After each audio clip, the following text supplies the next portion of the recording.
이혼 사건은 인생 1타 강사인 저에게 매우 잘 맞는 분야죠. 용찬호 씨 제가 사실 좋아해요. 자기만의 세계관이 투철하셔서 우리가 배울 점이 있어요.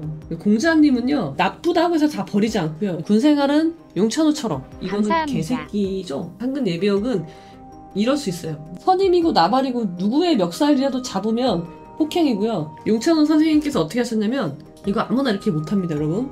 내가 네 걸 왜 빠냐? 그래서 제가 군대는 장난치는 것이 아니라고 했죠. 근데 군에서까지 이러면 곤란한데, 아무튼 하셨어요. 우리 용찬호 선생님 이걸 하셨습니다. 용찬호님의 이 사고 구조는요, 내가 해주는 거예요. 선임 대우를 안 해주면 어쩔 건데. 군대 생활은 용찬호 선생님처럼. 저 사람은 건드리면 내가 이제 큰일 날 것 같은 사람들이 있거든요. 야, 쟤 건드리지 마. 나 냅둬. 사단장도 건드리지 않아요. 그런 애들은. 그렇게 안전하게 군 생활을 해내는 것이 중요한 거예요. 열심히 하지 마세요. 이 용찬호 선생님도 그렇게 얘기하거든요.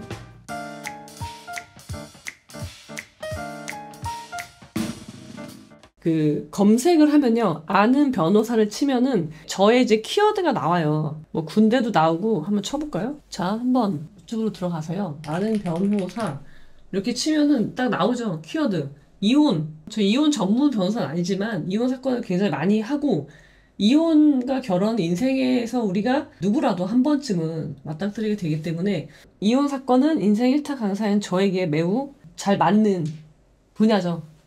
그 다음에 두 번째 나오는 게 용찬호예요. 제가 아니, 그렇게 제가 용찬호 씨 영상을 많이 찍지 않았는데 왜 용찬호일까? 용찬호 씨 제가 사실 좋아해요. 사실 좋아한다는 건 거짓말이고, 그렇게 뭐 호불호가 별로 없어요. 근데 이제 자기만의 세계관이 투철하셔서 그쪽으로 생각을 하니까 이제 양극단을 파고드는 사람의 예로 제가 자주 등장을 시키는 분이죠.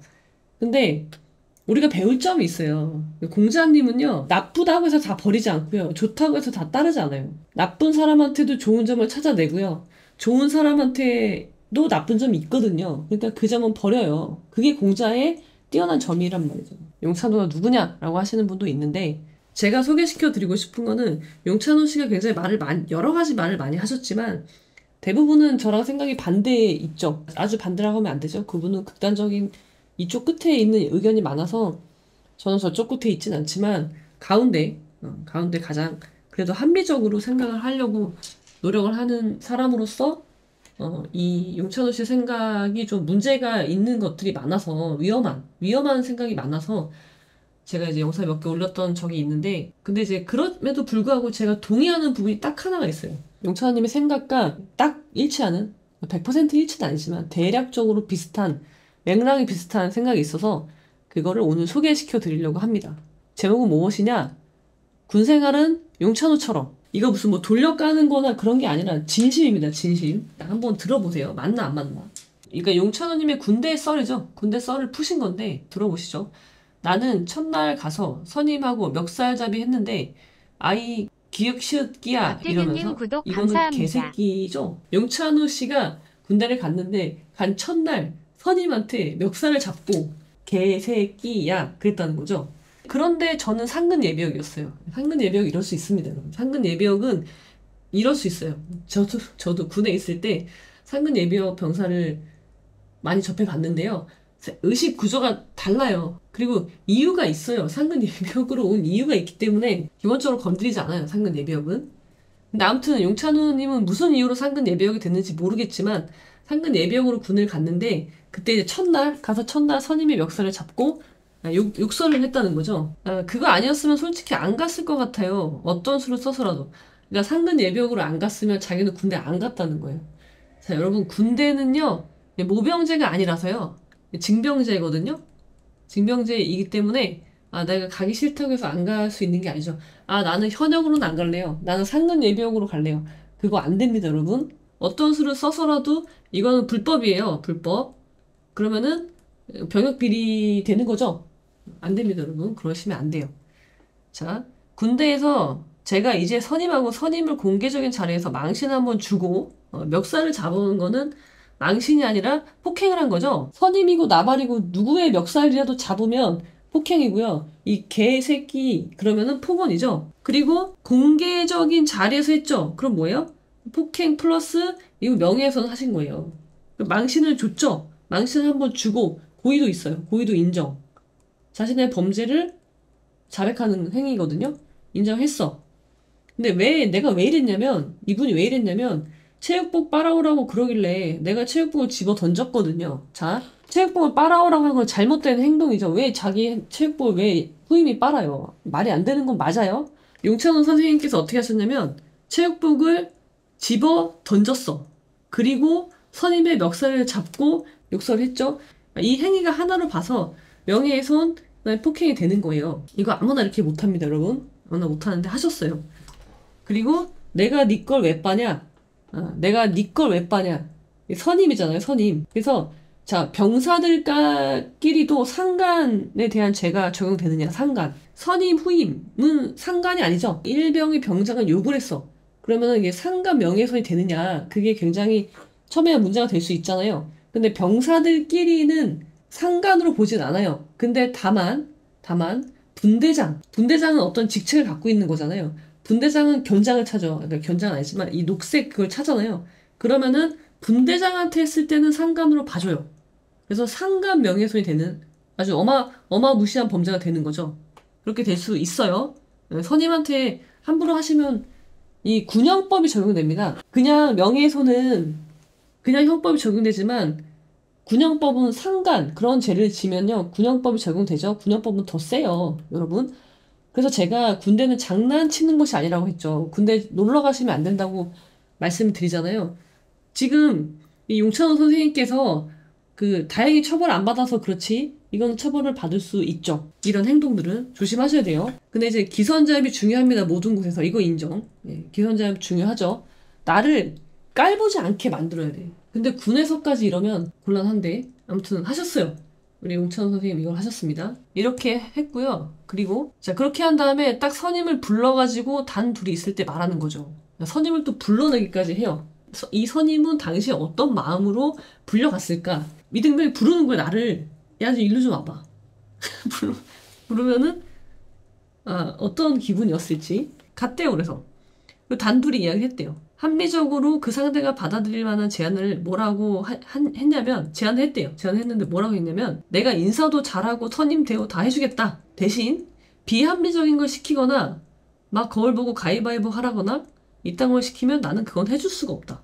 자, 용찬호님의 이 사고 구조는요. 내가 해주는 거예요. 내가 후임이지만 네가 선임이지만 내가 너를 위해서 해주는 거야. 네가 시켜서 내가 하는 게 아니라 네가 내 말을 들어주니까 내가 그래 해줄게. 그런 마음에서 해주는 거고요. 자, 여러분 이게 합리적인가요? 합리적인 제안이 맞아요, 이게? 자, 1번하고 2번을 한번 보세요. 이게 합리적이에요? 상황 설정은요. 여러분이 후임이에요. 병장 선임을 딱 불러내. 그래가지고 내가 당신한테 인사도 잘하고 내가 선임 대우 다 해줄 테니까 나한테 이런 거 시키지 마. 이게 합리적이에요? 이게 지금 등가 관계가 있어요? 선임은 얘가 하는 이런 거를 안 들어줘도 얘는 나한테 이걸 해야 되는 거죠. 선임 대우를 안 해주면 어쩔 건데. 그죠? 등가 관계가 없지 않아요? 있나요? 이게 합리적인가요? 제가 볼 때 합리적인 제안은 아닌데. 근데 아무튼 이게 먹혔대요. 네가 나한테 앞으로 비합리적인 대우를 하면은 나 너 선임 대우 안 해줄 거야. 그럼 그 선임이 쫄아요? 아 제발 나 선임 대우 해주세요 하고 쫄아야지 이게 협상력이 있는 건데 그게 아니잖아요. 사실 웃기죠? 아 얘 되게 웃기네? 그랬을 거예요 분명히. 그러니까 마지막 결론이 이렇게 되는 거예요. 그냥 그렇게 하면 진짜 좋을 것 같아요. 그래서 자기 바람, 희망을 얘기한 거죠. 이 말은 뭐예요? 원래 이 세 번째 결론에는 뭐가 나와야 되냐면요. 너 이렇게 안 해주면 나 너 선임들 안 해줘. 그렇게 나와야 맞는 건데 그거는 생각해도 이상하거든? 선임들 안 해주면 나만 처벌받는 거죠. 그러니까 그냥 그렇게 해주면 진짜 좋을 것 같아요. 그렇게 얘기하는 거죠. 그리고 아직 안 끝났어요. 후임들이 다 보는 앞에서 그렇게 집어 던져서 너무 죄송하게 생각한다. 그러니까 그 선임은 어떻겠어요? 나는 받아들일 수밖에 없는 제안을 한 거고 그대로 어떤 선임들한테도 부조리한 것을 당해본 적이 없어요. 자, 이겁니다, 여러분. 마지막 그 군대에서 그 누구에게도 부조리한 것을 당해본 적이 없는 결과를 도출해내야 된다는 거예요. 과정이 어떻든 간에 과정이 비합리적이거든 다른 사람 나를 비웃든 어쨌든 간에 결론이 중요한 거예요. 나를 지켰잖아요. 용찬호 선생님은 군에서 그 위험천만한 군대에서 자기 몸을 지켰단 말이에요. 지켜냈죠. 그 점에 있어서 저는 그렇게 그 점은 동의해요. 군대 생활은 용찬호 선생님처럼 해야 됩니다. 이게 다 필요 없어요. 제가 나를 비웃어서 나를 건드리지 않던, 제가 나를 건드렸다면 큰일 나겠구나. 그렇죠. 우리가 이제 보통 군에는요, 요주의 인물들이 항상 있어요. 그래서 저 사람은 건드리면 내가 이제 큰일 날 것 같은 사람들이 있거든요. 그럼 그 사람은 피해야 되는 거예요. 간부들도 피하죠.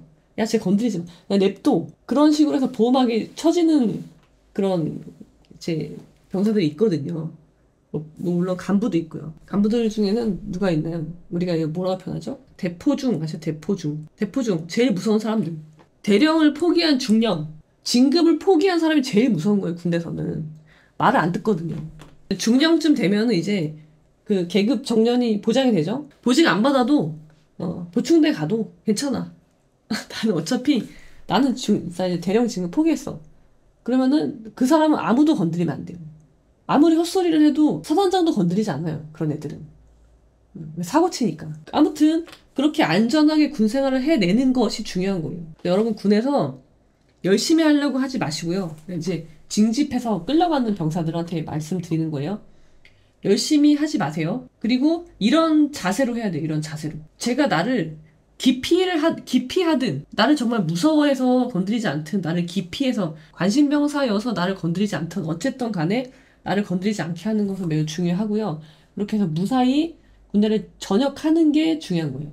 꾀병 눈치 보지 마시고요. 아프면 아프다고 무조건 조금만 아파도 아프다고 해야 돼요. 이 용찬호 선생님도 그렇게 얘기하거든요. 그런데 그건 맞습니다. 어디라도 한 군데라도 아프면 참지 마시고요. 무조건 아프다고 하고요. 병원 가달라고 하고요. 하셔야 돼요. 그래야지 안전하게 군생활을 할 수 있습니다. 아셨죠? 여러분. 그래서 제가 오랜만에 이런 자세가 필요하다. 군생활 할 때는 용찬호 선생님 같은 자세가 필요하기 때문에 제가 한번 소개를 시켜드렸습니다. 그리고 이제 어떤 문제가 발생했을 때 군에서는요. 초동 조치를 해야 돼요. 초기에. 어떤 문제가 되기 전에 내 아들이 아니면 내가 괴롭힘을 당한다. 그러면은 가능하면 상담을 하세요. 상담을. 저하고 상담을 하세요. 그러면은 어떻게 대처해야 되는지를 말씀드릴 수 있거든요. 그럼 미담은 없어요. 뭐 군에서 사람 됐다. 군에 보냈더니 사람 돼서 온다. 아니에요. 그렇지 않고 안전하게 전역하는 게 목표예요. 군대는. 다치지 않고 안전하게. 여기서 다치지 않는다는 거는 정신적으로도 안전한 걸 말하는 거예요. 육체적, 정신적으로 다치지 않고 건강하게 전역하는 것이 목표. 그렇게 생각하시면 됩니다. 내 몸은 내가 지키는 겁니다. 군에서 지켜주지 않아요. 간부들이 지켜주지 않는다고요. 그리고 뭐 상근 예비역이라고 하시니까 이 상근 예비역 분들이요 사고를 좀 많이 치시거든요. 다 그렇다는 게 아니에요. 제가 부대에 있을 때 제가 이제 법무실장을 하고 있었는데 사실 상근 예비역 편하거든요. 출퇴근을 하잖아요. 생활관을 안 쓴다는 것만으로도 얼마나 이게 큰 혜택인데. 근데 출퇴근을 하지만 군인이죠. 9시, 뭐, 8시까지 와야 되는데 안 와. 뭐 어떻게 돼요? 무단 이탈입니다. 군탈. 그럼 어떻게 돼요? 군탈 체포자가 떠요. 잡혀온다고요. 여러분이 출퇴근을 한다고 해서 나는 군인이 아닌가? 라고 개념 상실하시면은 큰일 나는 거예요. 지금 약간 그런 면이 있거든요. 왜냐면 상근 예비역이니까 이 생활관을 같이 안 쓰잖아요. 그러니까 이걸 모르는 거예요, 지금. 그러니까 이렇게 할 수 있는 건데 나 퇴근하면 되잖아. 그리고 행정병으로 또 근무했으면 간부들하고 생활하고 그러면은 병사들의 기수, 뭐 선임 그런 개념이 없는 거죠.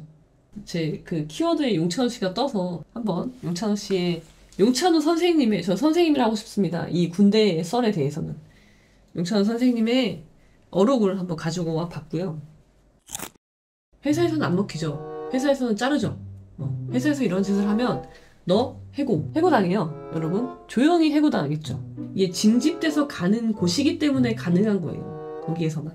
제가 부대에 있을 때 상근 예비역이 여자친구랑 헤어졌다고 그랬나 그러면서 한번 군탈했어.